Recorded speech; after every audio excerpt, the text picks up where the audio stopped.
3, 2, 1. Olá, pessoal, sejam bem-vindos. Eu sou a Júlia Vitória, sou médica, graduada em pediatria e especialista em autismo com foco no espectro feminino. E hoje eu tô aqui com a Ellen. A Ellen é psicóloga e eu vou deixar ela se apresentar também para a gente poder bater um papo bem legal aqui hoje sobre o autismo na vida adulta. Olá, meu nome é Ellen Késia, sou psicóloga, também especialista em autismo e deficiência intelectual. Também sou especialista em psicologia clínica e complexidade humana e especializada em neurociências e neuropsicologia. Quero agradecer mais uma vez pela parceria, né? Aconteceu os imprevistos, né? A gente tá em live também. Aconteceu alguns imprevistos, mas deu certo. A gente tá aqui, né? E vai ser muito bacana a gente falar, trazer sobre o autismo na vida adulta, né? Que é um tema que quase a gente não vê o pessoal abordando e que tem muita dificuldade em falar sobre. Bastante. Bom, acho que é muito importante a gente começar falando que o autismo na vida adulta, ele tem início na infância, né? Sim. Não é que eu cresci e me tornei autista. Eu nasci autista, só que nós tivemos toda uma geração que não teve diagnóstico. Exatamente. Muito porque a gente teve mudanças nos critérios diagnósticos a partir de 2013, então isso faz 11 anos para cá. Então, toda a geração antes dessa fase pode ter passado abaixo do radar e mesmo a geração após essa fase, a gente talvez não tinha tanto conhecimento, tanta informação para poder identificar. Sim. Por isso que acontece muito, eu não sei com você no consultório, né? Mas às vezes a gente pegar paciente que fala assim, fui no médico, mas ele falou que eu não sou. Porque eu falo, nossa, me desenvolvi super bem, né? E aí eu pedi uma avaliação, ou pedi para o médico avaliar, ele falou que não, porque ele excluiu, né, essa questão de eu ser um autista, né? E principalmente assim, se eu cheguei até aqui, por que eu sou, né? E o que adianta ter o diagnóstico agora, Sim. né? Isso a gente escuta até mesmo dos próprios pacientes. Para quê, né? Buscar, né? Eu costumo dizer que é importante, assim, a gente buscar o diagnóstico. Vamos pensar se fosse uma diabetes. Faz diferença eu descobrir que eu tenho diabetes na vida adulta? Com toda certeza. E por quê? Porque aí eu vou ter o tratamento adequado para essa diabetes. Exatamente. Então, quando a gente pensa no diagnóstico adulto, é a mesma coisa. Então, a gente precisa, assim, buscar até por essa questão. Quando você falou do critério, né? Às vezes a pessoa fala assim, olhou, acho que não é autista, não é dessa forma que funciona. Nós temos critérios, tanto na avaliação, tanto o psicólogo como o médico, nós temos critérios, sempre a gente vai olhar também lá para a infância, independente se é adulto. Porque os critérios, eles aparecem lá também. Ele sempre foi autista. Provavelmente passou despercebido, chegou até aqui, por uma questão de inteligência, cognição, a fala preservada, e que isso a gente ainda vê muitos profissionais errando no diagnóstico. Se eu sou verbal, a comunicação ok, cognição ok, então quer dizer que eu não sou? Exatamente. Até o CID-11, né, que vai ser o CID oficial a partir do próximo ano, ele muda a classificação. Então, antes a gente tinha leve, moderado e grave pelo DSM-4, a partir do DSM-5, níveis 1, 2 e 3 de suporte. E a partir do CID-11 fica com ou sem deficiência intelectual, com ou sem comprometimento da linguagem funcional. Ou seja, é possível ser autista ainda que eu não tenha deficiência intelectual e ainda que eu não tenha comprometimento da minha linguagem funcional. Inclusive, o que eu percebo muito nos autistas que se desenvolveram bem e chegaram à vida adulta? Muitos que antigamente, lá no DSM-4, ficariam naquela classificação de Asperger, na verdade, eles tiveram a linguagem até precoce, né? Eu vejo muito assim, que desenvolveram a fala perfeitamente com 9, 10 meses de vida, e a fala extremamente rebuscada, né? Sim. Isso é uma peculiaridade que a gente procura ali também nos autistas adultos. A maioria que eu avalio, realmente, quando a gente vai, os laudos até colocam, às vezes, né? Que tem um vocabulário extremamente correto, rebuscado. Então, a gente vê essa diferença, assim, né? Então, as pessoas tendem, às vezes, olhar e falar assim, até quando descobre, né? O autismo. Nossa, mas agora eu conto para as pessoas que eu sou autista? Não sei se você escuta isso, né? Demais. Será que eu conto? Será que não? E como que fica, né? Então, eu não sei o que você orienta, né? Quando tá lá no seu consultório, o que você orienta? Normalmente, eu deixo um pouco a cargo do paciente tomar a decisão definitiva, mas normalmente eu oriento contar se é algo que eu realmente preciso para mudar ali a minha condição, né? Então, por exemplo, para um apoio familiar, para a família me entender melhor, porque muitas vezes eu sou a pessoa chata, antissocial e antipática da família. Eu acho muito importante a família saber, porque ela vai ser minha primeira rede de apoio. No trabalho, é complexo dizer, porque infelizmente a gente sabe que tem locais que ainda tem o preconceito com o autismo, né? Mas se é uma empresa que eu sei que já acolhe, se é uma empresa que eu já sei que tem outros funcionários no espectro, e principalmente se eu preciso de adaptações no meu ambiente de trabalho, aí também é prudente contar, porque às vezes eu preciso de redução dos ruídos, às vezes eu preciso de uma autorização para usar um tampãozinho de ouvido ali para eu conseguir suportar melhor os estímulos, né? Então, para eu ter o direito a essas adaptações, é interessante que o local saiba. E é importante a gente pensar até a questão do laudo, né? Porque se vai fazer essas adaptações no serviço, a gente precisa pôr no laudo também, né? Sim. Por exemplo, porque às vezes chega lá na empresa, não tá em laudo, né? Tá lá só, às vezes, assim, o CID, né? Ou colocou lá autismo e só. Né? A gente precisa colocar o que tem, o que ela vai precisar de adaptação, principalmente no serviço, né? E também eu escuto muito dos pacientes com essa dificuldade. Se eu falar, o que eles vão pensar? Ou às vezes até pacientes que tomam essa decisão, escutar algumas coisas. Nossa, mas será que você é autista mesmo? Aí o quanto isso é dolorido, porque a pessoa passou a vida inteira em busca do nome do desconhecido, do que é estranho, igual você citou, né? Por exemplo, assim, chato, estranho, esquisito, e isso tem um nome, né? Não é que eu tenho frescura, quando a gente fala numa questão alimentar, é uma seletividade alimentar. Tem uma dificuldade, às vezes, com o cheiro, com a textura do alimento, né? E às vezes é conhecido como aquele adulto, aquela que cresceu, né, escutando. Isso daí é frescura. E o quanto isso é difícil, porque a pessoa, às vezes, vai se moldando para caber no ambiente. E aonde a gente costuma ver o que? As comorbidades. Ansiedade, porque eu não vou num restaurante que às vezes a maioria vai olhar e fala assim, não, mas você não come isso, que frescura. Aí acaba que eu não vou. A pessoa vai acabar não indo. Então ela vai evitando também ambientes sociais. Aquelas situações de ambientes sociais. Restaurante, ou estar perto de muitas pessoas, porque às vezes ela fica ansiosa. Eu não sei o que falar, como falar. Será que eu tô olhando muito? Será que eu desvio? Será que eu desvio? Será que tá demais? Será que eu tô encarando demais essa pessoa, né? Lógico que a gente fala do espectro, não é todo mundo igual, né? Mas a gente escuta muitos relatos, assim, do sofrimento que é estar junto, né? Às vezes você tá vendo a pessoa ali, ela tá fazendo um esforço para estar te olhando, mas o tanto de estímulos que tem em volta. Por exemplo, aqui a gente tá numa sala de podcast.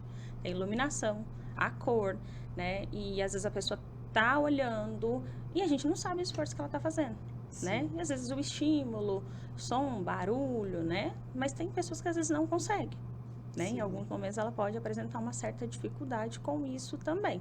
E às vezes o outro fala assim, mas ela tá olhando, ela se comunica super bem. Mas ela aprendeu até a mascarar também os sinais e os sintomas.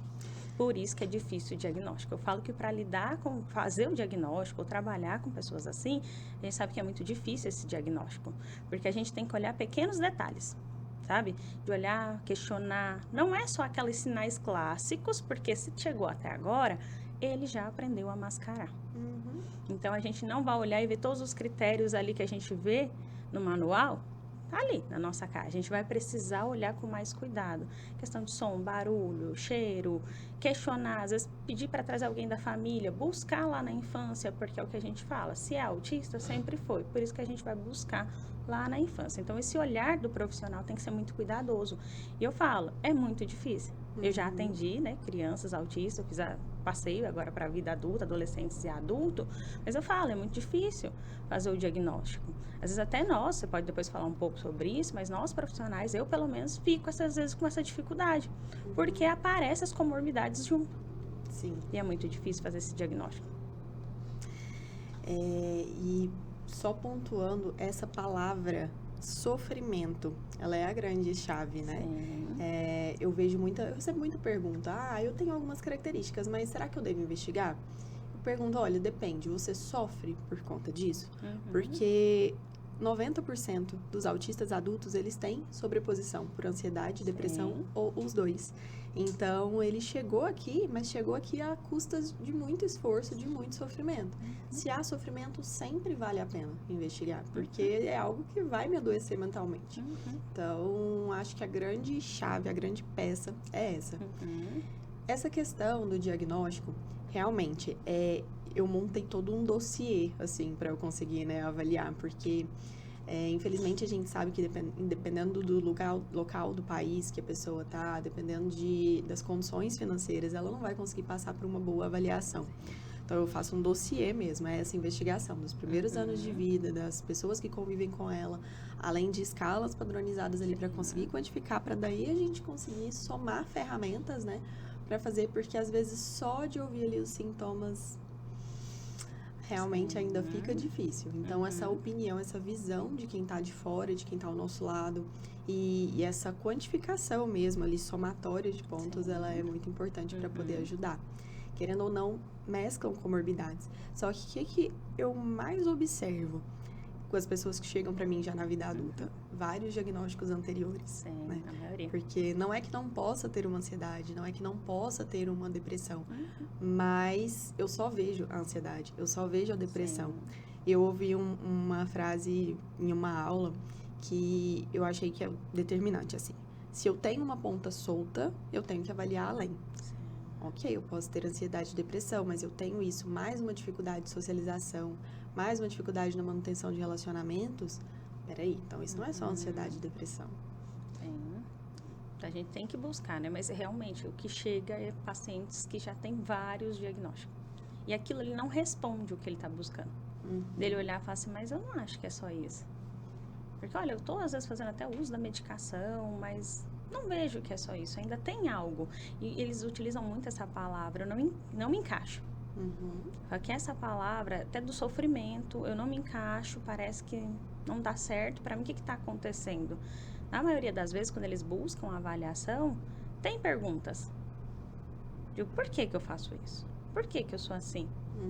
Por que tem essa dificuldade na interação social? Por que eu demorei para me relacionar? Ou por que até hoje eu não consigo me relacionar de uma forma amorosa? O que leva a grande questionamento, né? Que eu já ouvi de pessoas típicas, principalmente. Tá, mas como assim? A pessoa me dizer que ela teve um alívio de ter o diagnóstico, eu acho um absurdo. Pra mim, ela tá fingindo, né? É um alívio você saber que não é que você não se encaixa, que não é que você é todo errado no mundo. Na verdade, você é diferente. O seu cérebro funciona de uma forma diferente. Eu acho que descobrir isso pode sim ser um alívio de falar, tá, agora eu sei o que é. E sabendo o que é, eu sei a forma de intervir. E intervindo da forma certa, eu posso melhorar. E você vê, quando descobre o diagnóstico, a gente vê a fase do luto. Né? Passando pelaquela coisa assim, será que eu sou mesmo?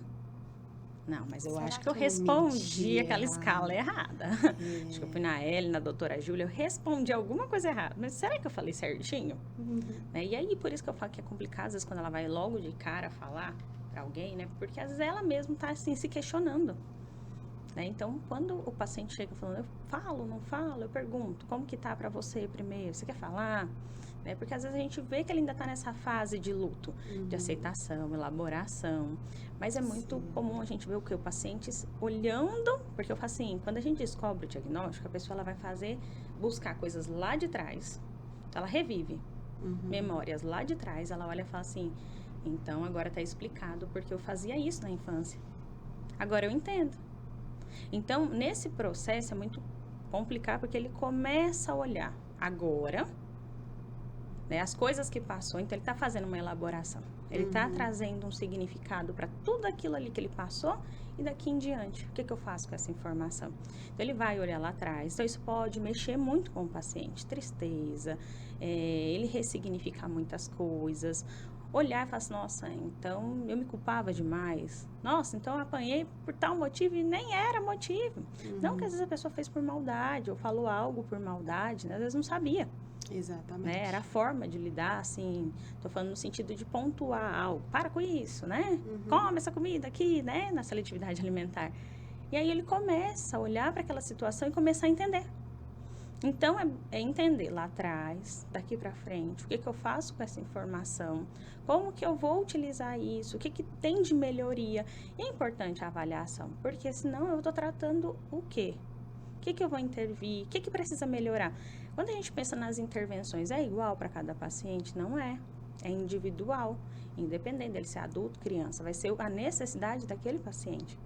né, do que ele precisa para melhorar para ele, a qualidade de vida para ele. Então, eu falo que por isso que é importante essa busca. Se eu estou em casa, estou vendo algo, olhei para os sinais e falo assim, nossa, parece, não é se autodiagnosticar, tá? É diferente. Por exemplo, Sim. eu chegar às vezes lá na L, na doutora Júlia e falar assim, eu sou. Né? Eu estava olhando, vi os sinais, sintomas, acho que eu me identifiquei, queria fazer uma avaliação, buscar saber. Porque a pessoa, ela percebe. Sim, Ela com sabe que certeza. tem algo, assim, de diferente. A grande maioria, né? Eu A acho que a grande grande maioria que chega pra gente assim, eu achava que não era nada. Eu Sim. tinha eu mesma na minha cabeça o estigma do nível 3 de suporte. Sim. Mas quando eu vi pessoas falando sobre, eu falei, ué, mas eu também sou assim. E aí tá, ok. Lembrando que todos podem ter traços do autismo, porque são sintomas genéricos. Sim. Porém, se a gente soma todos esses sintomas e a gente tem prejuízo decorrente deles, aí a gente consegue, às vezes, fechar, né? Então, muitas vezes, eu realmente vou perceber observando. Eu tenho muita paciente que chega pra mim, olha, eu fiz uma lista, você se importa? Aí tem a lista ali de 3 Acho páginas ótimo de quando chega coisas com que a eu lista. deixo. A lista você vai me falando, eu vou só, né? Aham. Então, a gente já encontra vários pontos ali. Então, realmente é uma forma, né? Já que infelizmente, a gente não tem, assim, o mundo ideal, todo mundo estaria apto a conseguir identificar e diagnosticar, mas infelizmente a medicina, a psicologia, ela é muito abrangente, é muita coisa, né, pra gente estudar sobre, pra gente estar ciente de todas as coisinhas ali. Por isso que a gente tem as subespecializações pra conseguir aprender sobre os E detalhes. que é importante, e a gente vê que na vida adulta, eu falo que é um pouco diferente o diagnóstico na vida adulta. Os critérios são os mesmos, mas tem as comorbidades e tem o mascaramento. Então, é diferente. Esse olhar é mais cuidadoso, é um olhar de olhar com mais detalhes, né? E quando a gente também, eu queria que você falasse um pouquinho sobre autismo feminino, porque aí a gente abre uma outra janelinha, Já é né? outra, Porque, é igual, eu já escutei muitas pessoas falando assim, agora pronto, tá separando o autismo feminino do masculino, né? Mas tem algumas diferenças. Tem. Eu gostaria que você explicasse um pouquinho, assim, quais são as diferenças. Certo. Olha só. O autismo masculino é o que a gente tem estudos, é o que a gente tem no livro. É mais ou menos aquilo ali mesmo. Um ou outro homem que está no nível 1 de suporte também mascara, né? Então, assim, a gente também pode ter as sutilezas no masculino, mas no feminino isso costuma ser muito maior. Enquanto nos homens a gente encontra com muita frequência aquele homem mais tímido, fechado, retraído, as mulheres, elas têm necessidade, até socialmente imposta, de se encaixar. Então, elas precisam ser boazinhas, elas precisam ser boas filhas, boas alunas.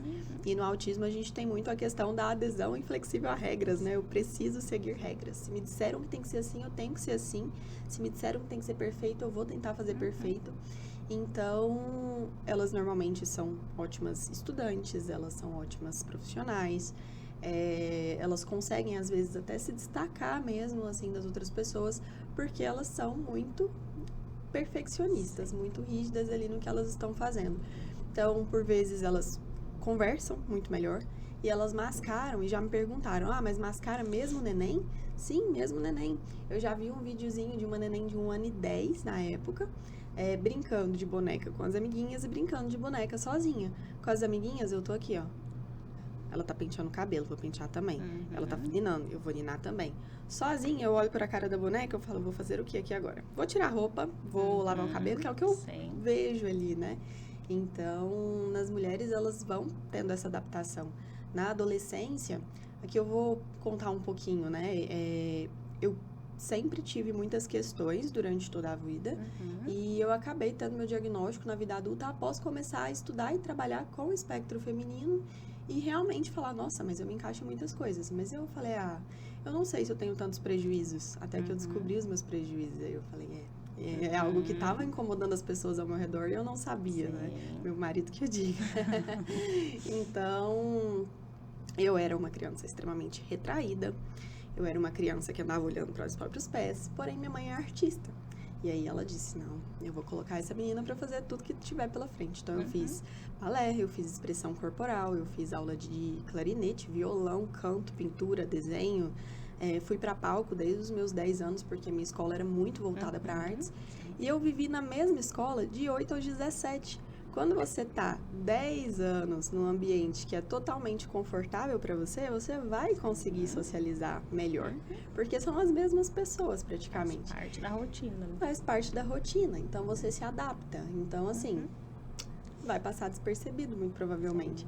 Mas o que é algo que hoje, olhando para trás, eu consigo ver, que é uma questão também importante no feminino?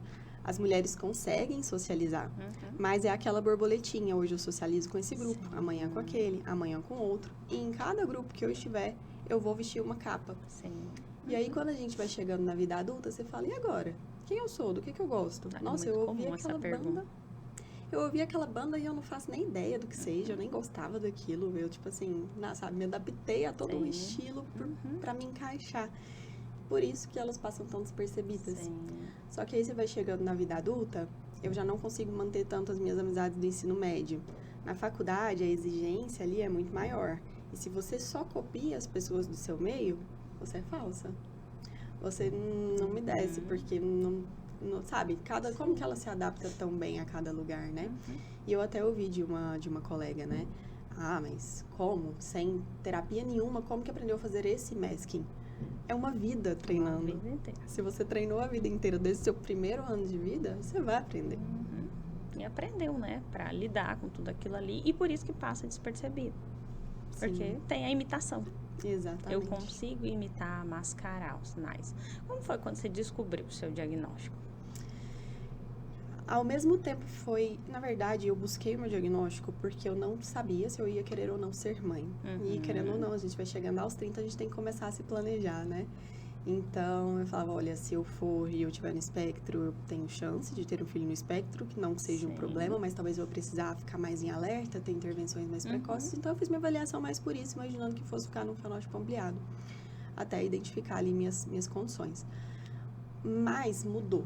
Apesar de que hoje eu já não tenho tanto sofrimento porque eu estou num momento muito estável da minha vida, então no momento onde eu consigo decidir o meu próprio trabalho, no momento onde eu já estou com uma pessoa que me ajuda muito nas minhas dificuldades do dia a dia, né? Então, eu enfrentei vários problemas de burnout por não conseguir estar naquele ambiente. Eu não entendia porque eu não conseguia suportar a mesma jornada de trabalho normal das pessoas típicas. As pessoas, os médicos, eles fazem plantão de 12 horas tranquilamente e muitas vezes muito mais que isso. E em 6 horas eu estava esgotada. Como meus colegas atendem 60 num dia, se eu atendo 20 e eu fico morta. Para mim já é muita gente. E é isso, a cada atendimento eu estava fazendo masking, eu estava com sobrecarga sensorial, porque minha base de formação é pediatria, então eram crianças doentes, gritando, sofrendo, familiares aflitos. E eu não entendia que aquilo era um shutdown. Então, o que virou a chave, assim, a partir do momento em que eu entendi que era isso, que era por isso que eu sentia tão mal, foi que eu consegui entender os meus limites. E entendendo os meus limites, eu comecei a impor. Não. Então, se isso me deixa assim, eu não quero adoecer mentalmente, porque eu já adoeci mentalmente algumas vezes. Então, esse é meu limite. Se eu consigo atender 3 pacientes por dia, que é o que eu atendo hoje, são 3 pacientes por dia que eu vou atender. E nisso aí que você falou, a gente vê muito também as pessoas falando assim, depois que recebeu o diagnóstico, parece que ficou mais autista. Não é que ficou mais autista, essa frase que você citou é realmente isso. Não, eu aprendi os meus limites e que eu não preciso passar para ter uma crise ou ficar sobrecarregada. Então, eu entendi que naquele momento eu tenho um limite ou que eu preciso de uma adaptação naquele momento. Você vê, às vezes a gente for pensar nos níveis de apoio. Por isso que eu acredito que mudou. Né? Quando a gente via lá, né, leve, moderada e grave, depois passou para o nível 1, 2 e 3, ainda faz aquela menção de que é menor. O 1, então, é menor, né? E não, sabe o que você citou agora do seu marido? Eu preciso de apoio. Porque independente do nível. Às vezes eu não preciso naquela área específica, mas todos os níveis ele vai precisar de apoio. Né? Então, você vê assim, às vezes independente de qual é o nível, né? Acredito que essa mudança vai ser muito válida, né? Porque quando às vezes o outro vai falar sobre o diagnóstico, a pessoa às vezes pode falar assim, ah, mas é leve, né? Não, mas você é um. E esse leve é um perigo. É um perigo. Por quê? Olha, o nível 3 eu sei que eu vou precisar investir muito esforço nele, né? Pra ele melhorar. E o nível 3, eu vi até o pai de um autista nível 3 falando que talvez o nível 3 seja até um pouco mais tranquilo para o autista em si, porque quem sofre mais é a família. Pra ele tá tudo bem. O nível 1, ele precisa dar conta, ele precisa se encaixar. Sim. E ele é o que fala, mas é leve, faz uma coisinha aí, 1 horinha por semana, tá tudo certo. Ele não vai melhorar, ele vai adoecer mentalmente porque ele se cobra e ele entende tudo.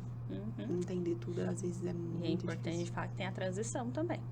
Às vezes ele transita nos níveis, né? Sim. Então, se não tem o suporte adequado, não tem o tratamento adequado, ele pode ir do 1 e pro 2. Exatamente. Então, a gente vê, assim, essa piora no sentido de sinais, sintomas, né? E outras coisas junto que vai aparecer. Às vezes, uma depressão até maior.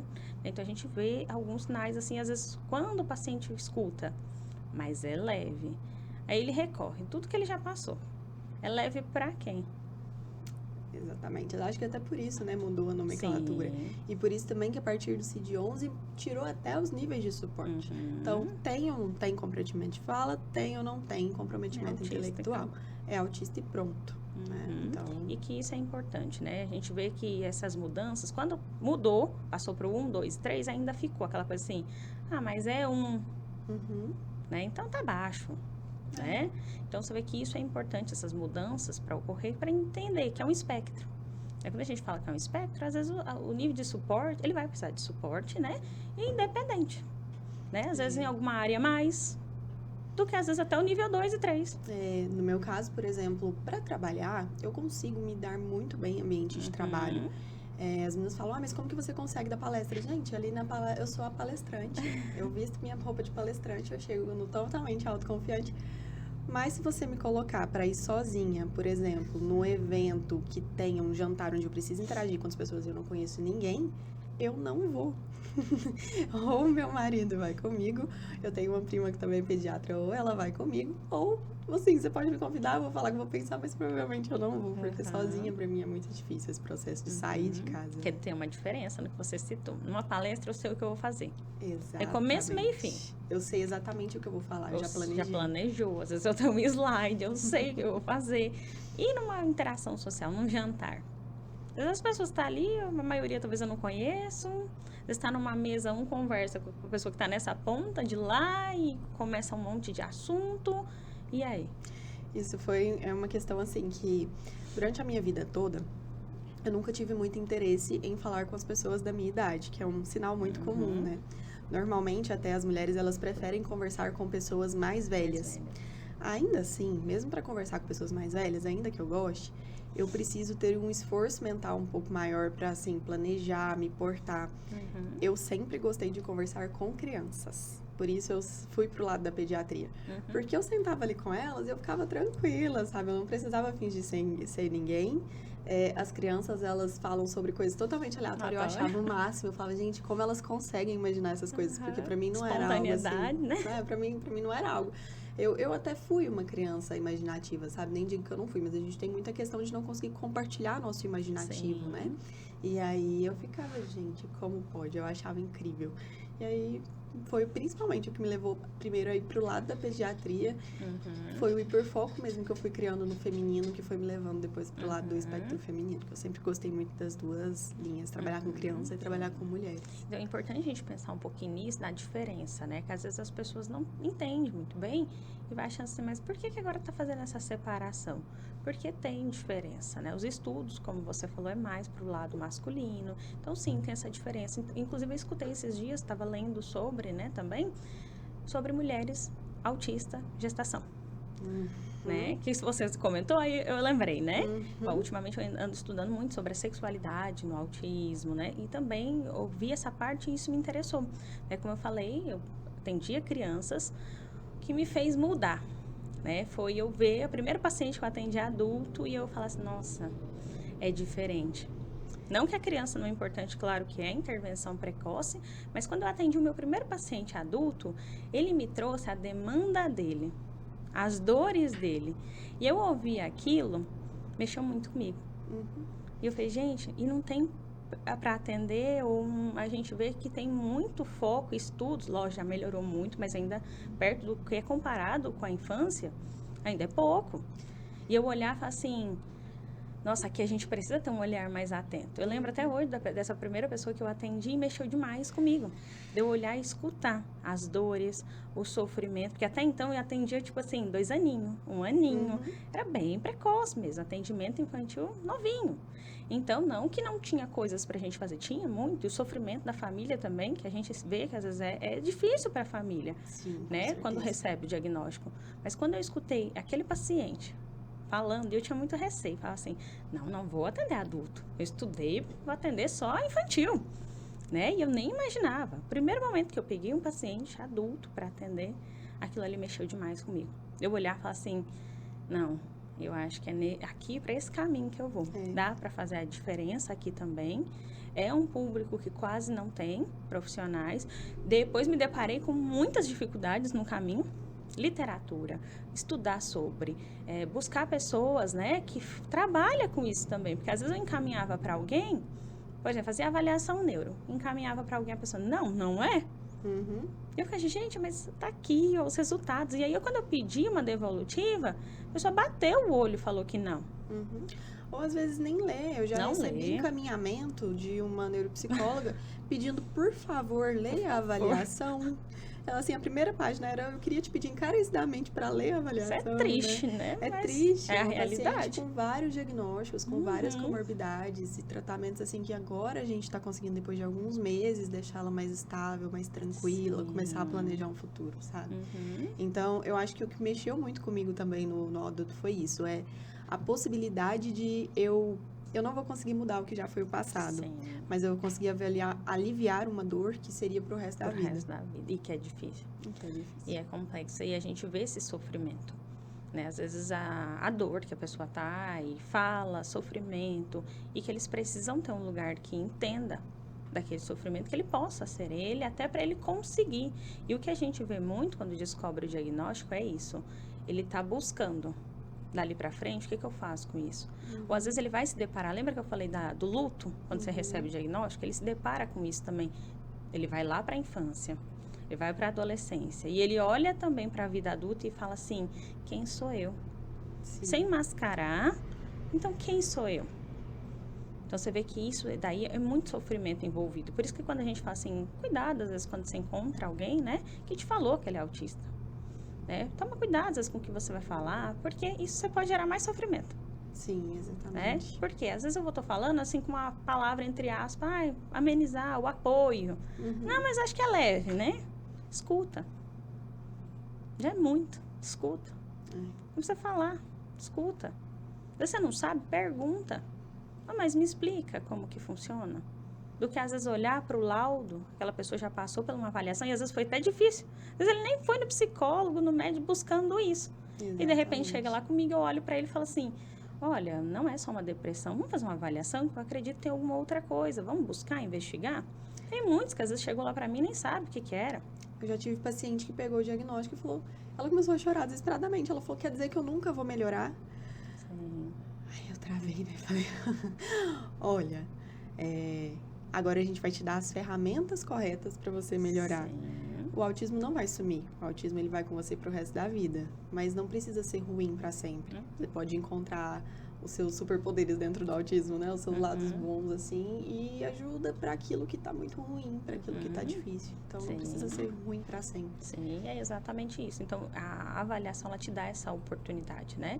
De você entender, buscar melhorias, qualidade de vida para você, independente se você vai falar ou não sobre isso, né? Mas é uma melhoria para você, de você olhar e falar assim, não, então, me conhecer. Então, do que eu gosto? E a maioria das vezes, na avaliação, né? A gente também coloca lá psicoterapia, o que a pessoa vai precisar. Então, a gente coloca também o que ela vai buscar fazer com aquela informação. Que isso é importante. Não é só dar o diagnóstico ali, né? Igual as pessoas acham assim, tá indo buscar diagnóstico e vai receber benefício. Não é isso. Às vezes a pessoa foi ali, não sabia nem isso de autismo, não sabia, não conhecia. E às vezes numa avaliação a gente pontuou, olha, vamos fazer uma avaliação? E lá a gente coloca o que essa pessoa precisa, faz todo um rastreio. cognitivo dessa pessoa, do que precisa melhorar. Ó, aqui a gente vai intervir na questão das funções executivas, que precisa melhorar. Ó, na questão da habilidade social. Então, ali a gente consegue fazer esse mapeamento do que ela precisa. É uma forma já da gente inserir o plano de intervenção para ela. Autoconhecimento. Gente, imagina você, tá? Num lugar e você começa, nossa, será que tá certo? Será que eu tô olhando demais? Nossa, mas eu vou baixar um pouquinho, mas eu acho que eu tô encarando. Mas olha, porque se você não olhar no olho, você não é confiável. Não, Você aprendeu que você tem que olhar no olho, porque olhar no olho é bom. Ok, vou olhar no olho. A pessoa às vezes não tá conseguindo... Eu tenho um paciente que fala, não, pra pensar o que eu vou falar, eu olho pro outro lado, depois eu olho no olho pra E terminar. às vezes não tá nem escutando o que o Não tá nem outro tá escutando, falando. é. Aí às vezes o outro tá aqui falando e ele tá tanto se esforçando pra olhar pra você e ele não tá te ouvindo. Porque aquilo ali tá assim, acaba, às vezes interno, esse sofrimento. Às vezes eu vou num jantar e eu ficar planejando. Aí eu vou sentar aqui, já vou pedir isso, aí eu vou estar com fulano, eu vou conversar sobre isso. Olha o desgaste. Sim. Tá? Isso desgasta, sobrecarrega a pessoa. Dela ficar toda hora passando essas informações na cabeça dela. E se depois chega lá, não tem a comida que ela pediu? Que ela queria, que ela já foi com isso na cabeça. É muito frustrante. Aí ela tá até recerada a fundo. Nossa, Então. assim, meu marido já me chamou de... mas assim, pra mulher é complicado, eu tenho que gaguejei. Pra mulher é complicado, porque quando a gente tá na TPM, parece que tudo piora. O nosso sensorial fica muito pior, a gente fica muito mais nervosa, Por isso que a gente né? fala que na questão do autismo feminino é diferente. É diferente, porque tem essas questões. Por isso que normalmente aflora na adolescência, Sim. piora muito na adolescência, é quando vem diagnóstico, né? E na menopausa. São as fases difíceis.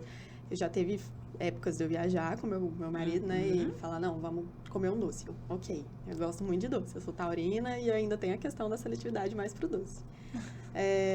Não, vamos comer o doce, depois não sei o quê. Tá bom. Só que, tipo assim, pra mim acabou meu dia. Porque eu já tinha planejado mentalmente pra comer o doce. E ele ficou rindo de mim e, tipo, falou, você é muito boba. Porque a gente tá, tipo assim, viajando. A gente tava em outro país. Você tá brava porque você não vai comer um doce. Só que pra mim, ele falar que eu sou boba foi ainda a gota d'água pra eu debulhar, assim. Pra eu cair chorando e falar, meu Deus, eu não entendo e tal. Ninguém me eu não compreende. tinha diagnóstico até então, né? Depois que eu tive, que eu olhei pra trás, eu falei, gente, não acredito. Era só uma rigidez ali. Que agora que eu sei que eu tenho uma rigidez, e ele também sabe, então ele não me dá previsibilidade do que a gente não vai fazer, né? Então, assim, dá previsibilidade daquilo que realmente a gente vai fazer, e eu também tento ser um pouco mais maleável e falar, calma, tá tudo bem, né? Então, você vê que o quanto isso melhora, tanto pra você, quanto pra pessoa que tá do lado, né? E isso pra qualquer pessoa, né? Assim, se eu sei do que eu tenho, diagnóstico, independente do que seja, isso traz ali conhecimento, então eu vou fazer isso, vou buscar alguma outra coisa, ou vou comunicar isso, dar conhecimento até para a pessoa que está do lado. Sim. Então, tem nome isso daqui, uma rigidez cognitiva. Às vezes ele não entende, nossa, mas chorou. Chorou por quê? Não é possível que você Você tá chorou por causa do doce. porque não quis porque aí você vai escutar isso. Uhum. Nossa, mas você tá chorando porque a gente não vai agora comer o doce. Não é o doce. Exatamente. É tudo que teve antes. E a frustração ali, a quebra de expectativa que... Tava assim, imaginando, né? Então, assim, e por isso que a gente fala do autismo feminino, né? A gente sabe que, igual você citou, da TPM, menopausa, então tem essa diferença, né? Não é que a gente está falando assim, aqui está falando só do autismo, e por que vocês estão separando? Porque tem as diferenças. Tem, nesse sentido, tem, tá? Tem alguma coisa que você quer falar, que você quer perguntar? Pra gente fechar, só aproveitando que a gente tá no agosto dourado, né? E falando dessa questão do sensorial, da gestação e tudo, eu percebo muita aflição, e na verdade é uma aflição que eu mesma tenho. Eu tenho pânico de pensar em gestação. Por quê? Eu sinto muito cada parte do meu corpo. Eu já tive uma pedra nos rins que eu sei exatamente o momento que ela saiu do meu rim, que ela andou pelo meu ureter, e eu sei o momento que ela caiu na minha bexiga. As pessoas falam, não, é impossível saber. Eu sei, eu senti o trajeto. E não é só porque eu sei anatomia, porque eu já vi outras pessoas falarem que sentem também. Então, às vezes, para a mulher, a gestação é algo muito angustiante. Porque você pensar em todo o sensorial envolvido ali que já está aflorado e já é naturalmente aflorado. A questão da amamentação, né, para as mulheres pode ser algo assim, nossa senhora, pensar na possibilidade já pode ser sofrido. Então, enfrentam também muito mais depressão pós-parto, muito mais dificuldade, às vezes, em lidar. Tem muitas que eu já vi relatos que eu não consegui amar o meu filho num primeiro momento, o amor ele veio depois, porque a gente racionaliza as emoções, né? Sim. Então, tanto que isso mexe com a vida toda da mulher, porque para a maioria a maternidade é o momento Idealizado. um sonho realizado da minha vida. E no autismo, não que não possa ser, Sim. né? Ele ainda pode ser, mas talvez é um processo muito mais difícil. Foi exatamente isso que eu estava estudando sobre, né? Sobre as mulheres na gestação, né? Essa questão do sentir, né? E não só isso, assim, igual você falou da amamentação, a questão sensorial e a crise. Porque se a gente for pensar na questão do parto, foi exatamente isso que eu li. E se aquela mulher, ela entra num processo de desligamento? E aí? Na hora que ela tá, vamos pensar que é um parto natural. E ela desligou. Um shutdown ali. Aí Shutdown. pronto. E foi exatamente nessa parte que eu li, né? E eu fiquei me questionando, porque até então eu não tinha parado assim com detalhe para ler sobre ou pensar sobre a gestação no espectro. E que tem. E aí onde a gente fala que nós temos cada vez mais, você vê, eu trabalho com isso há muito tempo, e você vê que às vezes é uma área que às vezes eu não olhei com A tanto gente ainda cuidado. vai descobrindo essas coisas. E aí né? a gente tem que pensar, e aquele profissional que está ali fazendo o parto? Ele tem que estar preparado. Exatamente. Como assim? Desligou? Que negócio é esse? Entrou numa crise. E aí, o que eu vou fazer? Por isso que a gente fala, é dever da gente estudar sobre. Porque isso vai chegar no hospital, vai chegar para o médico, vai chegar num parto, vai chegar na escola. E a gente vê muito... Eu tenho uma colega que recém foi mãe, né? Também tá no espectro. Ela falou, ok, foi fazer a morfológica. Ela falou, eu sou autista. Sabe? Aí Sim, releva. E não é assim. E não é assim. Porque, igual eu tô te falando, na hora que eu li essa parte, eu não tinha pensado assim.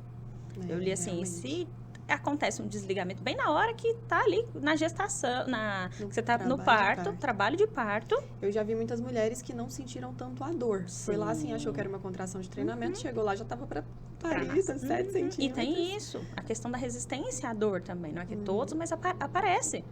Isso. Então, você vê que é muito complicado. Essa pessoa precisa desse apoio, né? Desse cuidado também. E até quem tá ali atendendo. Não é assim, ela falou que é autista, então tá. Às vezes, se eu não sei, buscar entender o que pode acontecer num processo. Eu tô acompanhando uma mulher autista na gestação. O que pode acontecer? Quais são as características? O que eu posso não perceber? Ou ela, ou pontuar para ela, ensinar. Isso faz parte ali pro profissional fazer essa orientação. Com Tá? certeza. Então, exatamente isso. Isso também é importante. Por isso que a gente fala que tem diferença do autismo feminino pro autismo masculino. É isso. É isso? Quer falar mais alguma coisa? Eu acho que é isso. A gente conseguiu, né, fazer uma abordagem aí no adulto em geral e Sim. focar um pouquinho ali no feminino também, que tem suas peculiaridades. Então, acho que a mensagem que a gente pode deixar é essa, né? Se eu tenho sofrimento, eu posso e devo buscar um atendimento, porque se eu estou sofrendo e eu não estou fazendo nada sobre isso, não é fraqueza, não é falta de uma religião, não é falta de Deus, é realmente porque eu preciso de ajuda e eu tenho os profissionais para me ajudar. Então, eu preciso procurar alguém que tenha esse olhar, né, para o espectro feminino, para o autismo adulto, para conseguir me ajudar a encontrar as respostas que eu busco e assim eu conseguir ter uma qualidade de vida. A palavra-chave é qualidade de vida. Sim, a gente fala que é isso, é buscar essa qualidade.